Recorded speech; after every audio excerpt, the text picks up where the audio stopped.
This is one of my favourite ski runs. It starts all the way up at 3,200 metres, and on the day I filmed this, we emerged through the clouds on our chairlift and were presented with absolute skiing bliss. Many of you will have heard of the Three Valleys in France, but locals will be quick to make you aware that the Three Valleys actually has an unofficial fourth valley.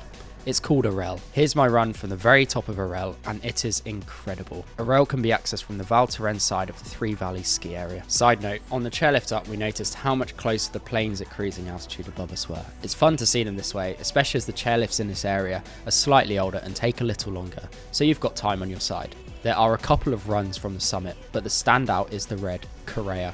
It's fast, steep, confidence inspiring, and we were lucky to ski it in perfect condition. To access this area, head to the Cime Caron peak in Val Thorens, ski down towards the base of Orelle, but pick up the OR4 Peyron chair, followed by the OR5 Bouchet, and you'll reach the summit of the Orelle ski area. It's absolutely worth it, as these runs are some of the quietest in the area and you can really open up and relax. This is the highest peak in the Three Valleys, and going to the peak of any resort is something I always love to do wherever I'm skiing. We were based in Courchevel, so it takes an entire day to ski from Courchevel to this fourth valley, do a few laps of Orelle, stop for a quick lunch, and then head back home. This can be done entirely using the huge ski lift network. No buses required. We do it every time we're in Courchevel, and it's always one of the highlights of our trip. Do you know the Three Valleys, and have you discovered this fourth valley before? Please tell us in the comments, and tell us what's your favourite run in the world. We'd love to know. Thank you for watching, and we hope you make it out to this incredible fourth valley.